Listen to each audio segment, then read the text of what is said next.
Hello, welcome to the daily drawing. Today we're going to be drawing a hedgehog. They're super cool. All right, so to get started, this is actually going to be a super easy one. All we have to do is really draw a really massive kind of egg shape. It's a little wider on the back and a little smaller on the front, but not too much. So an easy way to do that is just start off with a really big parenthesis on the back, like this. And then we want to keep the bottom relatively flat, not too curved. So go a little bit flat and a slight smile. Then do a slightly smaller parenthesis on this side.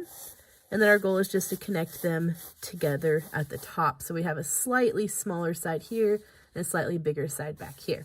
All right, now that we have the basic body, what we're gonna do is we're gonna separate the head out from the body. Here we can kind of see the edge of its jaw right here. And we can also see that this right here is its cheek. So it can kind of help if you draw loosely, not too dark, because we'll erase most of it. Just loosely draw a little head shape down here, which will take up a small portion of the front part of this smaller area. All right, so once you have about the size that you want for your head, then what I would suggest doing is go ahead and draw the muzzle. Here we can see that the muzzle makes kind of a triangle shape sticking out that's kind of rounded at the end of it. So starting somewhere at the bottom edge of the ovally circle that you drew for the head, we're just going to draw a slight diagonal line going out of the nose, or going out of the head area. After you draw that slight diagonal line, you're going to draw a very tiny parenthesis on the front.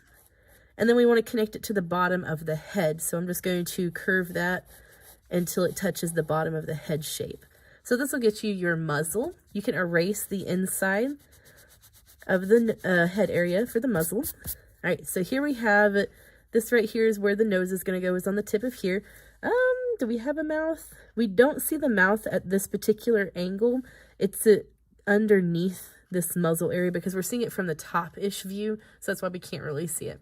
All right, now from here, what I'm going to do is I'm going to go ahead and do the nose. So if this right here is my muzzle, this is the tip where the nose is going to go. I see that there's just like a little black circly thing. There is like the actual nostrils. If you want to do detailed, you can. So for simple, I'm just going to do a small parenthesis or a small circly shape to kind of cap off the tip of the nose, and then keeping a little bit of the lower muzzle like this. Now, if you want to go for more realistic, you can add an additional parenthesis on the inside like this so that you can have the actual shape of the nose. I'm going to fill mine in dark just so that I don't forget to do that later. Now, I don't see the mouth. If you want to see, like, say if you wanted the mouth open like it was, I don't know, like talking or making noises, you can draw like a very tiny parenthesis or a very tiny smile underneath it, followed up by a second one. And that can kind of show you that there was indeed a mouth underneath there. So that's something that's optional. You don't have to do that part if you don't want to, but if you want to add a little bit of something there, you can. If you don't want to do that, then just don't change the bottom of the muzzle because it would stay just flat like normal. I'm just going to add a mouth just to give it a little bit more character. All right, so from here, we can go ahead and draw the eye. If we look at it this way, the nose is going to line up at a diagonal line with the eye and the ear. So if it helps, you can either draw the ear first or you can draw the eye first. I'm just going to very loosely draw a diagonal line, and then you can choose to draw the ear or the eye first. I'm going to go ahead and do the eye first just because I think it'll be easy.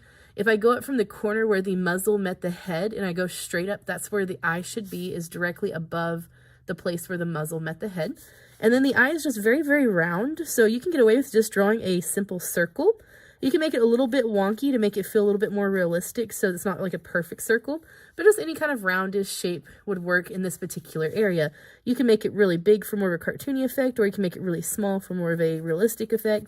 So it's kind of up to you what you want to go for. I'm just going to leave a little highlight, just to give it a little bit more life. Now, the second eye is a little bit more tricky because it is so turned. It's almost hard to see the second eye. So what I would suggest doing first, before you draw the eye, draw this little lump right here. This is its kind of brow bump. So from the corner right here, I'm just going to draw a small parenthesis like this. That's going to be its kind of eyebrow bump. And notice that just went right above the muzzle and kind of even with it. Now, after I have that brow bump, notice that there is a texture there. If you want to change that to have a texture to make it feel more realistic, you can. So I'm just going to add a very slight kind of Z line for a texture. So all I'm doing is I'm just going like this back and forth, kind of slightly different diagonal lines. So it's like a broken Z line. And then we can see that there's just a parenthesis of dark color on the side.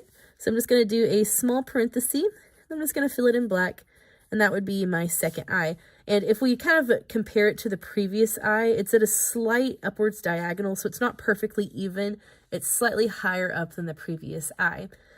Now from here, so this right here was the brow area, so you can extend that out a little bit higher up if you want to, if you're going for more of a detailed look. And then you can also extend that down until it touches the muzzle. I would just suggest while you're extending it, do little broken lines instead of a smooth line, just to give it a little bit more texture. All right, now I do want to go ahead and do the edge of the cheek. Here we can see this little fluffy texture going out the side that's helping define the cheek area. So if you'll notice, we have a little curve already, and it curves up to the top of the head where we just kind of ended that previous Z line. What I would suggest doing is very lightly erase some of it. I usually erase just enough so I can barely see it. And then what we're going to do is we're going to add that Z line just by kind of making a wiggle line back and forth that we're kind of breaking up. Don't make it too long. You can feel free to add a couple just like individual hairs. And notice the direction that I'm making those points face. They're kind of pointing to the side, like in this direction and this direction. And gravity's kind of pulling the fur down. So that can kind of help you out a little bit. And if you want to add a couple on the inside, you can, but that's optional just if you want to make it feel a little bit more realistic. All right, now that we've got the Hedgie's cheek, now we can go ahead and do kind of like, if you'll notice, we have shorter fur going all the way around down its jawline like this, and then we have the ear behind that fur. So I'm actually going to go ahead and do that before I do the ear. And notice that the top of the head, this is the top of the head right here where the spines get close together. So the top of the head is actually a little bit higher up, and then we have its forehead spaces lower down. So if you'll notice, it kind of curves and make a parenthesis like this going above the eyes. So what I'm going to do is I'm very loosely draw a parenthesis above the eyes until I get, notice that we still have that diagonal line, until I touch that diagonal line is where I'm going to stop that parenthesis. And then I can just draw the same thing that I did before. So just kind of like little zigzag lines, little diagonal lines, little hatchy lines, just to indicate that that's where the fur's going. And then once I hit that diagonal line, then I'm going to do the same exact thing I did here, just kind of facing the opposite direction.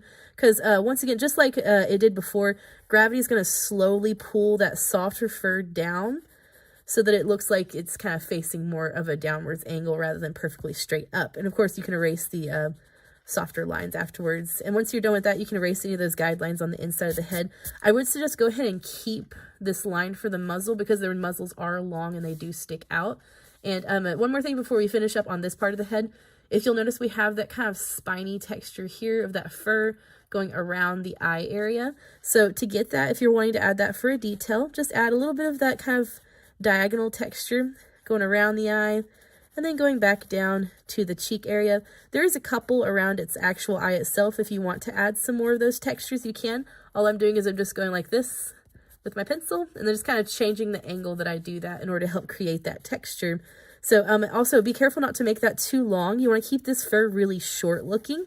If you make it look too long, it's going to look like the spines that we're going to do here in a minute. So make sure that you keep that fur pretty short and kind of like really small lines rather than long lines. All right, so I'm done with the Hedgie's face. If you want to add like the little dots and whiskers, those are some alternate details that if you want to add, you can, but they're kind of optional. They're not necessary to communicate that it's a hedgehog. All right, so before I do the spines, I'm actually going to go ahead and do its ear. I don't really see very much of the ear over here. I see a tiny bump to indicate the ear, so I'm not going to see very much there, but I will see a bigger bump over here. So I noticed that it's going to be diagonal from the nose. So here's the nose, eye, the ear is going to be right here in this area. So all I'm going to do is I'm just going to draw a big frown. And you can make the ears smaller or bigger. It kind of depends on what kind of size you want to go for them. I'm going to make mine a little bit bigger just so that they're more pronounced. You can draw them smaller, of course, if you want. So you just draw a big frown like this and then start on one side of the fluff, stop on the other. And then what we want to do is we want to have that crease where it looks like the ear is folding in on itself. So I would erase anything on the inside first, just to clean it up. And then I'm just going to draw another frown on the inside like this. Now, whenever I get to shading, I'm going to shade this part in darker just so that it makes it feel more like the inside, but I'll do more on that later. All right, so there's one ear. Now, the other ear is actually behind the spine, so I would go ahead and draw the spines first before the ear. I can go ahead and erase the top of the head because I don't really need it anymore. And then before I start getting too crazy with all of these spines, I wanted to make sure that I know where the long spines are and where the shorter spines are. So I'm going to very lightly draw kind of like a little diagonal line going all the way down until it gets to the point where the spines stop, and that's kind of on the bottom of the body. Now, if you feel like you need to make the body bigger or smaller, go ahead and do that before you start your spines, because once you start the spines, it kind of gets into it, so it's a little hard to change afterwards. We're going to do the foot last, so we're going to focus on the spines first. All right, so the most important thing about the spines is just paying attention to the direction that they're going. So if you'll notice that they kind of face upwards on the top here, but then they slowly start to curve and face backwards to the point where they are actually facing down like this. So what I'm going to do, just so that it's not too crazy detail, because otherwise it's going to take forever, is I'm actually going to do the outer spines first, just to get that texture of the outer edge, and then I'm going to slowly build up texture on the inside.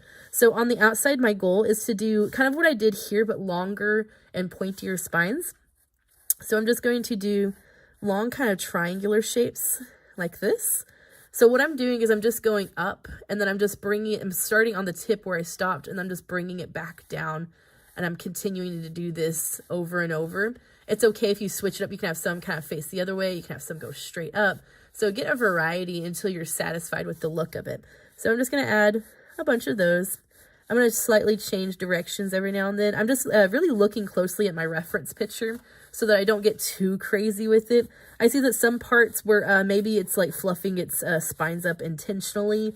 So some parts are going in a weird direction that they wouldn't naturally flow in. And of course, if you don't like the look of this like smooth line in there, feel free to erase it first so that you don't have to do as much erasing later. Just don't erase it so much that you can't tell where you're going to go, because sometimes that can get confusing later. So really focusing on making those long and kind of pointy and sharp looking to really emphasize that kind of spiny texture. And then I'm also going to carry that spine texture down here on this line, like so. All right, so now that I have the outer part of the spines, now I can do the inner spines.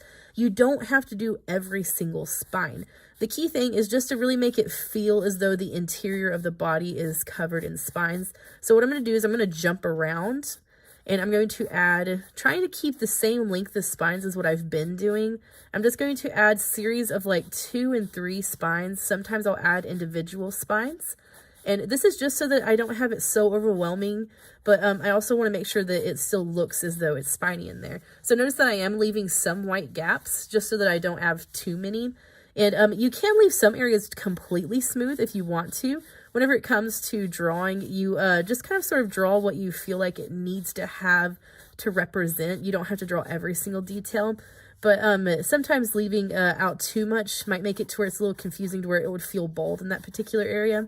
So here I'm just going to go ahead and add a variety of these. And you can add a couple just individual lines like this. So you don't have to have every single line. You can add just individual hatch lines so they don't all feel so solid. And notice I'm just kind of spacing out. I'm starting to curve them downwards when I get to the bottom of the body.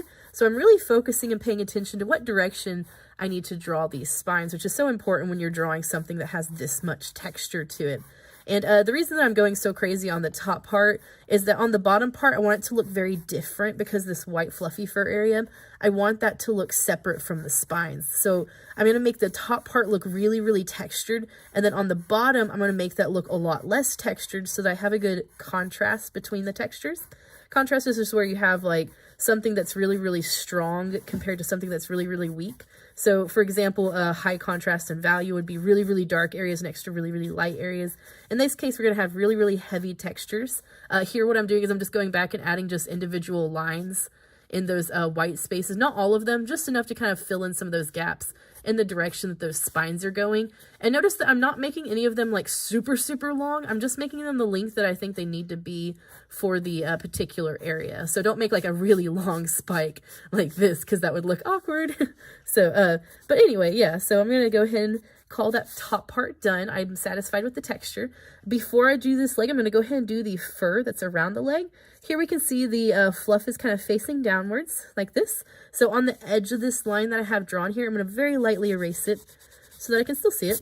And then I'm just going to add that fluff texture, kind of like what we did here originally. So getting that really kind of shorter fur, adding a variety, kind of like what we just did on the spiky areas, but really trying to keep it loose and keep it kind of closer together and softer looking. All right, then on the inside, if you want to, you can leave it totally blank, or you can add very, very few. Don't go crazy because we want it to look different than the top.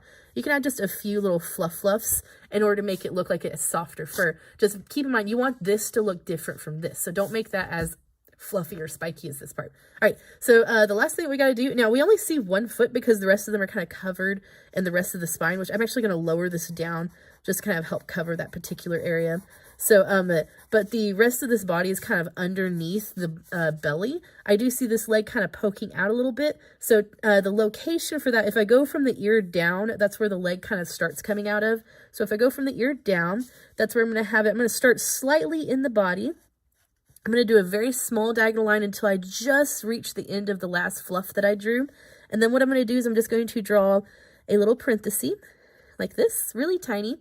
And then I'm going to follow that up with another really close parenthesis like this. And then I see that he has 4 toes exposed. These 2 toes are a little bit more exposed than the other, so I'm going to give them a little bit more space like this. So now they do have claws. If you want to add these claws on it to make it look more realistic, you can. They're just like little bitty triangles, kind of like with the little spikes that we drew up here would be their little claw shapes. If you want to leave the paw smooth though, you totally can.